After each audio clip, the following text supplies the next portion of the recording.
नमस्कार दोस्तों, स्वागत है आपका स्टडी फॉर सक्सेस में। आज हम डिस्कस करने वाले हैं ज्योग्राफी के मोस्ट इंपॉर्टेंट क्वेश्चंस।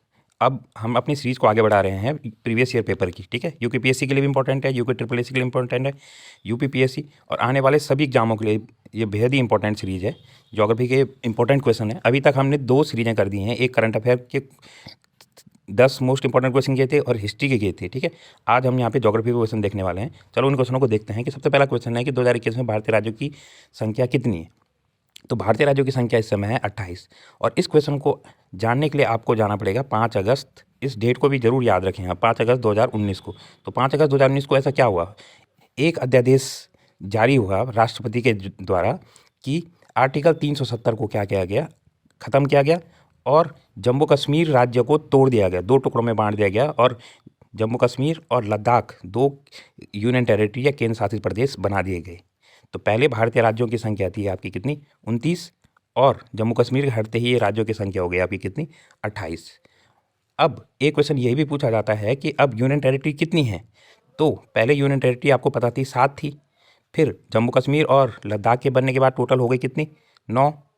पर आपको एक डेट और याद रखनी है, 26 जनवरी 2020।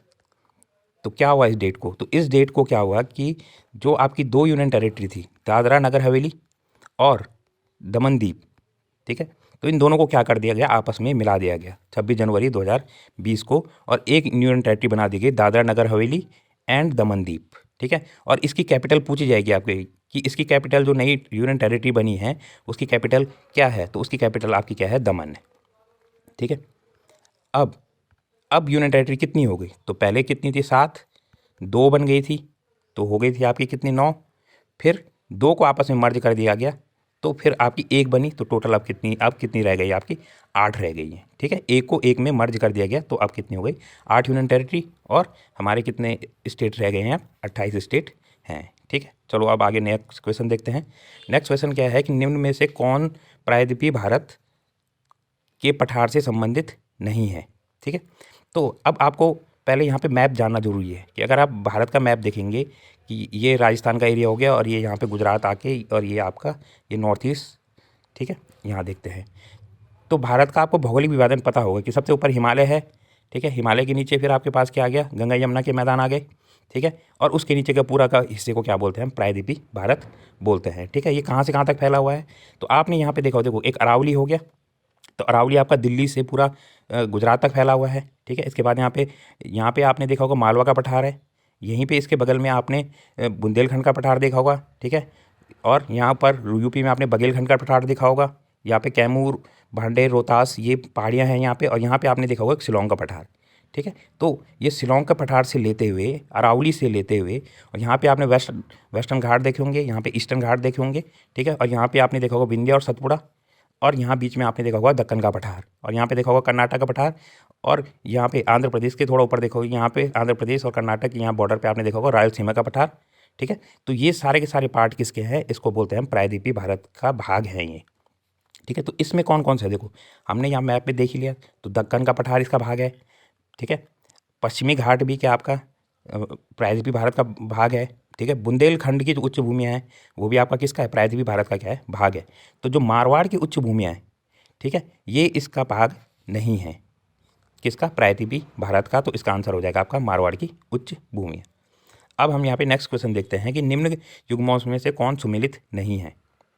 तो आपको देखो हीराकुंड बांध परियोजना, तो ये आपका महानदी पे है, ठीक है। कहाँ पे है, उड़ीसा में है। ये क्यों फेमस है, क्योंकि आपके 2 प्रकार के डैम होते हैं। एक तो डैम क्या होते हैं, ऊंचाई वाले डैम होते हैं, ठीक है। जैसा आपका टिहरी डैम है, तो यहाँ पे 2 पहाड़ हैं और इनके बीच में हमने बहुत ऊंचा क्या बना दिया, एक डैम बना दिया और पानी को क्या कर दिया, रोक दिया। तो टिहरी डैम है, तो उसकी ऊंचाई आपको पता है कि 260.5 मीटर है, जो एशिया का क्या है, हाईएस्ट माना जाता है, ठीक है। दूसरा क्या होता है कि आपकी नदी आ रही है और उसके आगे क्या एक दीवार खड़ी कर देते थे जिसकी ऊंचाई ज़्यादा नहीं होती है, मुश्किल से 10 या 20 मीटर होती है, पर उसको बहुत लंबा बनाया जाता है। तो ये ज़्यादातर आपको साउथ में देखने को मिलते हैं ऐसे छोटे वाले डैम, पर इस डैम की लंबाई क्या होती है, बहुत ज़्यादा होती है, ठीक है, दीवार की। तो जो आपका उड़ीसा का जो हीराकुंड डैम है उसकी जो लंबाई है वो 4.5 किलोमीटर है लगभग, ठीक है। तो ये भारत का सबसे लंबा डैम है और कहाँ है, उड़ीसा में है। दूसरा डैम हमने टिहरी डैम की बात करी थी, तो टिहरी डैम किस नदी पे है? यमुना पे नहीं है। टिहरी डैम किस पे? आपका भागीरथी नदी पे और भिलंगाना के संगम पे है। दो नदियाँ आपस में मिलती हैं और जिस उस स्थान को बोला जाता है आपका गणेश प्रयाग, या पुरानी टिहरी भी कहा जाता है उसे, ठीक है। तो गणेश प्रयाग में ये दो नदियाँ मिलती है, वहीं पर ये डैम बना हुआ है जिसको हम बोलते हैं टिहरी डैम। उसकी ऊंचाई हमने देख ही ली है। रिहन डैम आपका किस नदी पे है? रिहन नदी में है, और ये कहाँ पे? आपका उत्तर प्रदेश में स्थित है, ठीक है। तीसरा चौथा आपका सरदार सरोवर परियोजना नर्मदा नदी। तो यह परियोजना बहुत ही ज़्यादा सुर्खियों में भी है, ठीक है, क्योंकि ये परियोजना बहुत ही लंबे टाइम से चल रही है। 1960 या 70 के दशक से चल रही है परियोजना। फाइनली 2021 में इसको मंजूरी मिल गई है, और अभी इसमें क्या है, इसमें इसके लिए वहाँ की ट्राइब ने बहुत सारा विवाद भी किया है, क्योंकि उनको वहाँ से डिस्प्लेस किया जा रहा है। तो अब यहाँ पे हम, ये कहाँ पे है? ये परियोजना गुजरात में है, नर्मदा नदी पे है, ठीक है। नर्मदा नदी क्यों क्यों इंपॉर्टेंट है? क्योंकि नर्मदा नदी कहाँ से निकलती है? आपके अमरकंटक से निकलती है। जब ये अमरकंटक से निकलती है तो पहले मध्य प्रदेश में बहती है, ठीक है। अगर आप यहाँ पे मैप देखेंगे तो ये देखो मध्य प्रदेश में बहती है, और यहाँ पे हल्का सा महाराष्ट्र और गुजरात की बॉर्डर को टच करते हुए, ठीक है, सूरत शहर भी है यहाँ पे, और ये क्या होती है? आपकी अरब सागर में गिर जाती है। तो आपसे ये क्वेश्चन पूछा जाता है कि सरदार सरोवर जो परियोजना है, इसका जल कितने राज्यों को इसका लाभ मिलता है, ठीक है। तो अब देखो, एक तो एमपी को मिलेगा ही क्योंकि नर्मदा वहाँ पे है। दूसरा गुजरात को मिलेगा क्योंकि गुजरात में ही बना है। उसके नीचे आपको पता है महाराष्ट्र है, महाराष्ट्र को भी इसका वो मिलता है।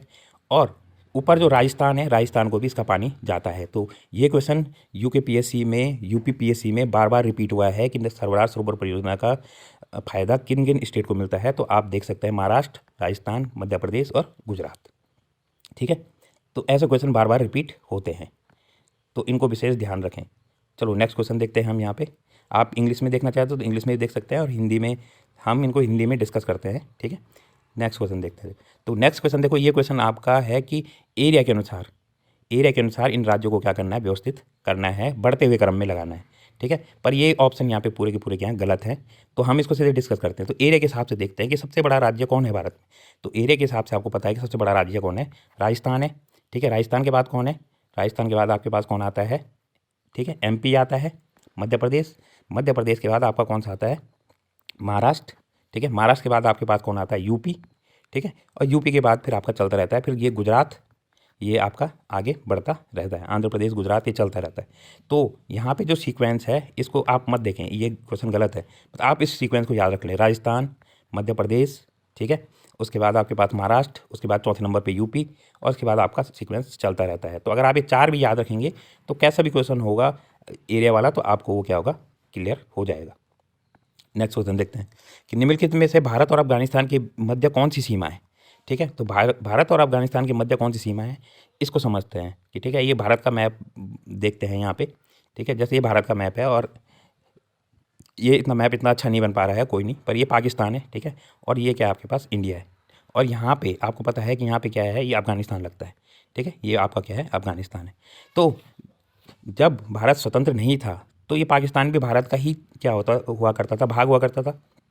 तो अंग्रेज़ों ने क्या किया कि पाकिस्तान और अफगानिस्तान की बॉर्डर एक बनाई, ठीक है। और एक आदमी को उसके लिए अपॉइंट किया कि वो इस बॉर्डर को बनाए, तो जिसका नाम डूरन था।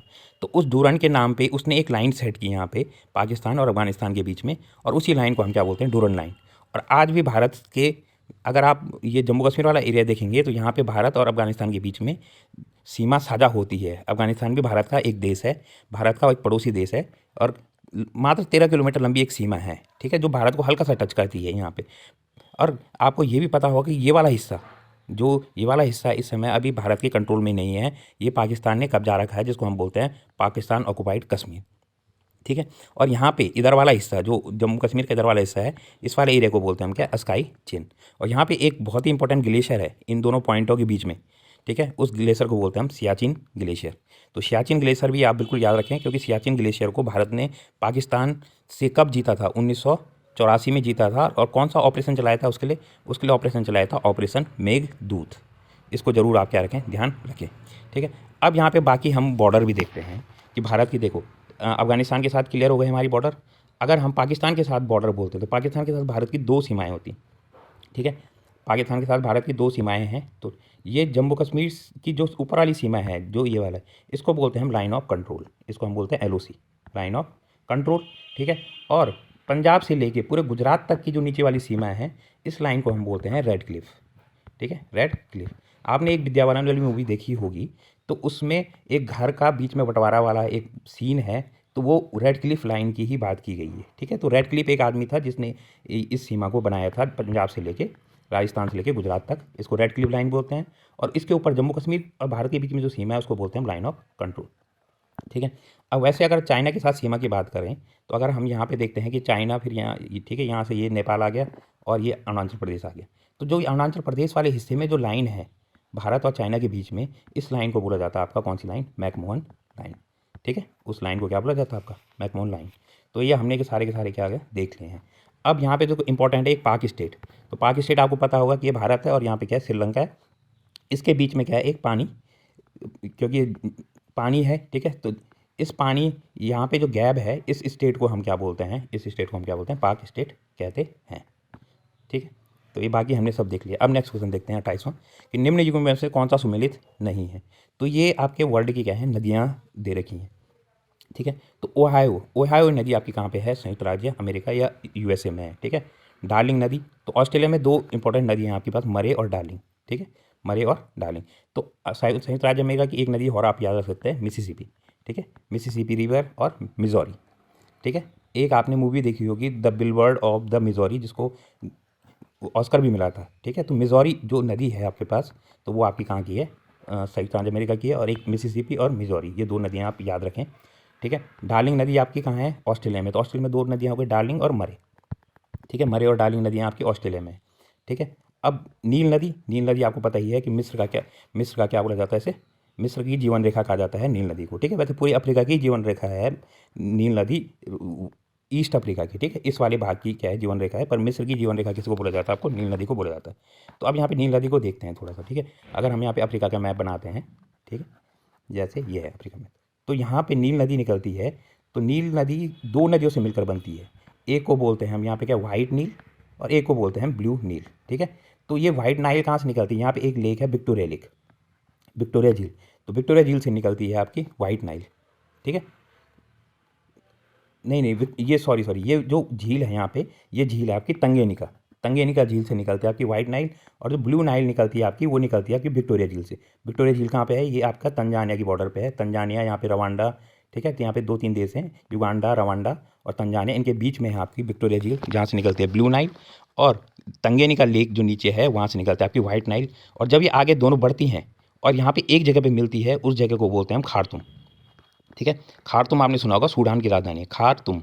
तो खार्तूम में ये दोनों आपस में मिलती हैं और यहाँ से आगे बढ़ते हुए ये कहाँ, मिस्र में जाते हुए, और ये चले जाती है आपके पास सीधे सीधे मेडिटेरियन सी या भूमध्य सागर में। तो ये नदी अभी चर्चाओं में क्यों है, क्योंकि अभी सूडान क्या कर रहा है, इस नदी पे एक डैम बना रहा है, और जिसका विरोध अभी कौन कर रहा था, इजिप्ट कर रहा था। नहीं तो इजिप्ट को क्या होगा, पानी मिलना बंद हो जाएगा। तो ये नदी बड़ी सुर्खियों में है, तो इसलिए इसको जरूर याद रखें, white Nile, blue Nile, lake Victoria और लेक तंगेनिका। ठीक है, और कहाँ गिरती है, ये गिरती है आपकी भूमध्य सागर में। अब देखो यहाँ पे यहाँ पे ये कह रहे सुमेलित नहीं है, तो तीनों सुमेलित हैं आपके पास। ठीक है, अब यहाँ पे वी हो है, तो ये कहीं ना कहीं थोड़ा आयोग से क्या है, टाइपिंग मिस्टेक हो गई। यहाँ पे इसको वांग हो नदी, आपको पता है वांग हो नदी का कौन सी नदी है, वांग हो नदी आपकी चाइना में। ठीक है, चाइना में बहती है और कहाँ गिरती है, ये पीला सागर में गिरती है, इसको येलो सी भी बोलते हैं यहाँ पे, येलो। और इस नदी को, वांग हो नदी को हम क्या बोलते हैं, पीली नदी भी बोलते हैं, ये येलो रिवर भी कहते हैं। और ये कहाँ गिरती है आपके पास, चाइना में है। तो ये वाला ऑप्शन आपका क्या हो गया, गलत हो गया है। ठीक है, चलो इसके बाद नेक्स्ट क्वेश्चन देखते हैं, ये ट्राइब से रिलेटेड क्वेश्चन है आपके पास। तो यहाँ पे पूछा गया कि कौन सी ट्राइब आपकी सुमेलित नहीं है। ठीक है, तो आप ये इन ट्राइबों को याद रख लें। जुआंग ट्राइब कहाँ है आपकी, रहती है आपकी उड़ीसा में रहती है। ठीक है, कुकी ट्राइब आपकी कहाँ रहती है, पश्चिम बंगाल में रहती है। गढ़छिया ट्राइब आपकी कहाँ रहती है, राजस्थान में रहती है। और राजी आपको पता होगा कि राजी आपकी कहाँ रहती है, उत्तराखंड में रहती है। उत्तराखंड में कितनी ट्राइबें रहती हैं आपके पास, मेजर 5 ट्राइब हैं। कौन कौन सी हैं, ठीक है, एक तो थारू हो गया, फिर जौनसारी, ठीक है, फिर भोटिया, राजी और बुक्सा। ठीक है, तो ये ट्राइब हैं आपकी कहाँ की हैं, उत्तराखंड की हैं। इसके अलावा कुछ मेजर ट्राइब और देखते हैं, जैसे जैसे कौन कौन सी, जब भील बहुत पूछा जाता है आपसे, तो भील ट्राइब आपकी कहाँ रहती है, राजस्थान और गुजरात वाले क्षेत्र में रहती है। ठीक है, भील। गौंड ट्राइब पूछा जाता है आपसे, गौंड ट्राइब कहाँ रहती है, तो गौंड ट्राइब कहाँ रहती है, ये पूरे बीच वाले एरिया में रहती है, कहाँ, मध्य प्रदेश, छत्तीसगढ़, ठीक है, झारखंड और ये जो पूरा बीच वाला जो एरिया होता है, पट्टी होती है भारत की, जैसे भारत का ये भारत है, और बीच वाला जो एरिया होता है मध्य प्रदेश, छत्तीसगढ़, झारखंड, इस एरिया में आपकी कौन सी ट्राइब रहती है? गोंड रहती है। संथाल पूछा जाता है, तो संथाल कहाँ रहती है आपके पास? झारखंड और बिहार में रहती है, ठीक है। संथाल ट्राइब झारखंड और बिहार में रहती है। मुंडा ट्राइब, मुंडा भी का नाम सुना होगा आपने, ये भी कहाँ रहती है? आपकी झारखंड और बिहार में रहती है, ठीक है। इसके अलावा एक ट्राइब इंपॉर्टेंट है, इरुला ट्राइब, ठीक है। इरुला ट्राइब ये बार बार पूछा जा सकता है। इरुला ट्राइब आपकी कहाँ रहती है? केरल में रहती है, ठीक है, केरल में। और ये कहाँ मिलती है? केरल में मिलती है। एक ट्राइब पूछी जाती है आपके पास टोडा, ठीक है। तो टोडा ट्राइब कहाँ रहती है? आपकी नीलगिरी की पहाड़ियों पर रहती है। ये ट्राइब कहाँ रहती है आपके पास? नीलगिरी की पहाड़ियों में रहती है। तो नीलगिरी की पहाड़ियाँ कहाँ कहाँ फैली हुई हैं? कर्नाटक हो गया आपके पास, तमिलनाडु हो गया, और यहाँ पे क्या हो गया? केरल। तो इसके बीच में यहाँ पे क्या रहती है? ये ट्राइब, इसमें रहती है कौन सी? टोडा ट्राइब, ठीक है। अभी एक ट्राइब बहुत ही न्यूज में आई थी, उस ट्राइब को बोलते हैं ब्रू ट्राइब, या इसका दूसरा नाम है रेयांग, ठीक है, रेयांग ट्राइब। तो ये ब्रू ट्राइब और रेयांग ट्राइब, इसका विवाद चल रहा था और भारत सरकार ने इसके विवाद को निपटाया, ठीक है। क्योंकि त्रिपुरा और मिजोरम, इन दो जगहें क्या रहती हैं? ये ट्राइब रहती हैं। क्योंकि ये ट्राइब क्या, इन पे मिजोरम में अत्याचार हुए, तो ये लोग भाग कर आ गए थे, त्रिपुरा में चले गए थे। तो अब गवर्नमेंट इनकी मदद कर रही है इन ट्राइब को दोबारा मिजोरम में बसाने के लिए, ठीक है। तो इस एग्रीमेंट को आप देख सकते हैं। तो ब्रू ट्राइब, रेयांग ट्राइब को जरूर याद रखें। इसके बाद चलो नेक्स्ट क्वेश्चन देखते हैं हम यहाँ पे, कि निम्न युग्मों में से कौन सा सुमेलित नहीं है, ठीक है। नेक्स्ट क्वेश्चन देखो, ये चमोली, चमोली पूछ रहा है कि चमोली में अलकनंदा नदी है कि नहीं है। तो आपको पता है कि अलकनंदा नदी कहाँ से निकलती है? सतोपन से निकलती है, ग्लेशियर से निकलती है। ऋषिकेश, ऋषिकेश में गंगा है, ये भी सही है, ठीक है। पिथौरागढ़ में नंदाकिनी नहीं है, नंदाकिनी आपकी कहाँ है? चमोली में है। इसको अभी डिस्कस, सतपुली में आपको नया नदी है, ठीक है। चलो अब इसको डिस्कस करते हैं कि क्या है। तो इसका आंसर हो गया आपके पास, सम्मिलित नहीं है, कौन नहीं है? पिथौरागढ़ में नंदाकिनी नदी नहीं है। तो अब अलकनंदा को देखते हैं। तो अलकनंदा कहाँ से निकलती है? अलकनंदा नदी निकलती है आपकी सतोपंथ से, ठीक है, सतोपंथ से निकलती है, और इस सतोपंथ से आगे बहती है। तो इसमें क्या होगा? बहुत सी नदियाँ मिलती हैं, तो इसमें कुछ प्रयाग बनते हैं। तो आपको ज़्यादातर प्रयाग पता होंगे ही। तो सबसे पहला प्रयाग आता है आपका विष्णु प्रयाग। तो विष्णु प्रयाग में जो नदी मिलती है आपके पास, वो कौन सी मिलती है? वो मिलती है आपके पास धौली गंगा, ठीक है। इसको क्या बोलते हैं? पश्चिमी धौली गंगा या वेस्ट धौली गंगा। तो उसको विष्णु प्रयाग बनता है। विष्णु प्रयाग के बाद वो थोड़ा सा आगे बढ़ती है, तो वहाँ पे आता है नंद प्रयाग। तो नंद प्रयाग में कौन सी नदी आती है आपके पास? इसमें नंदाकिनी नदी मिलती है, ठीक है। नंदाकिनी नदी कहाँ से निकलती है? नंदा घुंगटी पर्वत है एक चमोली में, उस पर्वत से निकलती है। और ये आपके पास कहाँ मिलती है? ये मिलती है आपके पास, ठीक है। विष्णु प्रयाग के बाद आपके पास कौन सा प्रयाग है? नंद प्रयाग। इसके बाद आता है आपके पास कर्णप्रयाग। कर्णप्रयाग में आपकी कौन सी नदी मिलती है? पिंडर, ठीक है। तो पिंडर नदी भी आपके कहाँ से? तो ये पिंडर नदी कहाँ से निकलती है? पिंडारी ग्लेशियर, बागेश्वर में है जो पिंडारी ग्लेशियर, वहाँ पे मिलती है। इसके बाद आपको पता है मंदाकिनी नदी कहाँ मिलती है? रुद्रप्रयाग में मिलती है। और कहाँ से निकलती है? चौरावड़ी ताल से निकलती है, जो केदारनाथ के पास में है। इसके बाद अलकनंदा नदी जब आगे बढ़ती है और वो देवप्रयाग में क्या होती है? भागीरथी के साथ मिल जाती है। तो वहाँ पे इसके बाद इसको किस नाम से जाना जाता है? गंगा नाम से जाना जाता है। इसके बाद वो ऋषिकेश बहती है, ऋषिकेश के बाद हरिद्वार, और हरिद्वार से ही आगे निकलकर बिजनौर में, यूपी में क्या करती है? प्रवेश कर जाती है। तो आपसे क्वेश्चन पूछा भी जाता है कि यूपी में गंगा नदी कहाँ से प्रवेश करती है? तो वो किस जिले से प्रवेश करती है? तो बिजनौर से प्रवेश करती है। तो उसको भी आप याद रख सकते हैं। सतपुली में क्या है? जो नया नदी है, तो नया नदी आपकी क्या है? पश्चिमी और पूर्वी नयार दोनों का संगम आपके कहाँ है? सतपुली में है, ठीक है। इसको आप याद रख सकते हैं। इसके बाद देखिए, जो कैपिटल का है, तो एक सिंपल सा क्वेश्चन है, ठीक है। तो इम्फाल किसकी कैपिटल है? आपको पता है मणिपुर की कैपिटल है। अरुणाचल प्रदेश की क्या है? ईटानगर है। नागालैंड की क्या है? कोहिमा है। असम की कहाँ है? दिसपुर है, ठीक है। तो इतना आप थोड़ा सा नॉर्थ ईस्ट की राजधानियों को बिल्कुल ध्यान रखें आप, ठीक है। त्रिपुरा की कहाँ है? अगरतला है। तो मणिपुर अभी देखो न्यूज़ में क्यों था? मणिपुर में क्या हुआ अभी कि आजकल सुभाष चंद्र बोस जी का जो 23 जनवरी है, उसको क्या मनाया जाता है? पराक्रम दिवस मनाया जाता है। 23 जनवरी को क्या मनाया जाता है? पराक्रम दिवस मनाया जाता है। तो सुभाष चंद्र बोस जी ने अंडमान निकोबार को एक बार जीता था, ठीक है।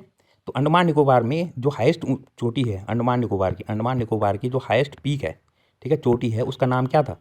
उसका नाम है सैडल पीक। उसका नाम है सैडल पीक, ठीक है। तो इस सैडल पीक का नाम मणिपुर मणिपुर में जिन भी लोगों ने क्या है, मणिपुर में वीरगति को प्राप्त किया था अंग्रेज़ों के साथ युद्ध करते हुए, ठीक है। तो उसकी याद में इस सैडल पीक का नाम अब क्या कर दिया गया है? मणिपुर कर दिया गया है। उसको बोला जाएगा माउंट मणिपुर, ठीक है। इसको आप क्या रख सकते हैं? याद रख सकते हैं बिल्कुल, क्योंकि ये करंट अफेयर क्वेश्चन है। तो ये आपसे पूछा जा सकता है कि माउंट मणिपुर कहाँ है? तो आपको सीधे आंसर मानना है अंडमान निकोबार मणिपुर में नहीं है। देखो, निम्न में से कौन एक वायु का प्रकार नहीं है? तो यहाँ पे हो रही है आपके पास लोकल विंड की बात हो रही है यहाँ पे, ठीक है। तो अब यहाँ पे देखते हैं कि कौन सी हवा कहाँ कहाँ मिलती है, ठीक है। तो लू आपने सुना ही होगा। तो लू तो हमारी कहाँ? यूपी में चलती है, बिहार में चलती है, राजस्थान में चलती है गर्मियों के टाइम पे, ठीक है। अब ब्लिजर्ड जो हवा है, तो ब्लिजर्ड कहाँ बहती है? तो ब्लिजर्ड एक ठंडी हवा है। तो लू एक तो गर्म हवा है और ब्लिजर्ड एक ठंडी हवा है। आपने अगर मैप देखा होगा कि ये रशिया वाला एरिया हो गया, ठीक है, और ये यूरोप हो गया। तो यूरोप और रशिया में, तो ये साइबेरिया के क्षेत्रों में ये हवा बहती है और यूरोप में बहती है सर्दियों के टाइम पे, ठीक है। तो उस ठंडी हवा को हम क्या बोलते हैं? ब्लिजर्ड बोलते हैं। इसके अलावा अगर हम देखें यहाँ पे खमसिन, तो अगर आप अफ्रीका में देखेंगे तो अफ्रीका का जो मैप है, ठीक है, यहाँ पे क्या है आपका? इजिप्ट है। यहाँ पे इजिप्ट है। तो इजिप्ट में ये क्या होती है? इजिप्ट में भी क्योंकि सारा मरुस्थल का भाग फैला हुआ है, तो इजिप्ट में जो हवाएं बहती हैं उनको हवाओं को हम क्या बोलते हैं? खमसिन बोलते हैं, ठीक है। तो ये भी क्या हो गई कि एक गर्म हो गई। तो रिस नाम की कोई भी हवा नहीं होती है। इसके अलावा आप दो चार हवाएं याद रख सकते हैं बिल्कुल, जैसे चिनूक हवा है, ठीक है। तो चिनूक जो हवा है, आपने एक हेलीकॉप्टर भी सुना होगा चिनूक, जो क्या करता है? मालवाहक हेलीकॉप्टर है जिसमें दो दो पंखे लगे रहते हैं। देखा होगा आपने, एक ऐसा हेलीकॉप्टर है, ये सिर्फ माल उठाने के लिए ही रहता है, ठीक है। आर्मी उर्मी के जितने भी टैंक हैं उनको इधर से उधर सप्लाई करने के लिए होता है। तो चिनूक हेलीकॉप्टर भारत ने कहाँ से खरीदा? अमेरिका से खरीदा। तो जो चिनूक हवा है वो कहाँ है आपके पास? अमेरिका में बहती है। अमेरिका में आपने अगर मैप देखा होगा तो यहाँ पे क्या है? रॉकीज़ है। तो रॉकीज़ से हवा क्या होती है? नीचे की तरफ बहती है। तो जो ये हवा है इसको हम क्या बोलते हैं? चिनूक हवा बोलते हैं, ठीक है। तो कहाँ है? अमेरिका में। चिनूक के अलावा आप फोन याद रख सकते हैं, ठीक है। फोन कहाँ बहती है? तो यूरोप में एक आल्प्स की पहाड़ियाँ हैं। तो आल्प्स की पहाड़ियों से ही हवा क्या होती है? नीचे बहती है, ठीक है। तो उस हवा को हम क्या बोलते हैं? फोन, ठीक है। तो आपको कभी कभी ये पूछा जाता है कि चिनूक के समान एक हवा बहती है यूरोप में, उसको हम क्या बोलते हैं? तो उस हवा को हम बोलते हैं फोन, ठीक है। फोन हवा बोलते हैं उसे। और वो कहाँ बहती है? आपके पास आल्प्स की पहाड़ियों में बहती है। आल्प्स की पहाड़ियों, बस इस बाकी हवाएं हम बाद में देखते रहेंगे, ठीक है। तो इसी तरीके से हमारे क्या हो गए? लगभग ये 10 क्वेश्चन इंपॉर्टेंट खत्म हो गए हैं। तो अगर आपको ये इनिशिएटिव पसंद आता है तो आप इस वीडियो को ज़रूर लाइक करें, ठीक है। और मेरे चैनल को ज़रूर सब्सक्राइब करें और इस वीडियो को अपने दोस्तों के साथ शेयर भी कर सकते हैं। और आप कमेंट सेक्शन में मेरे को बता भी सकते हैं कि आप को ये इनिशिएटिव कैसा लग रहा है, ठीक है। तो इस वीडियो को देखने के लिए बहुत बहुत धन्यवाद।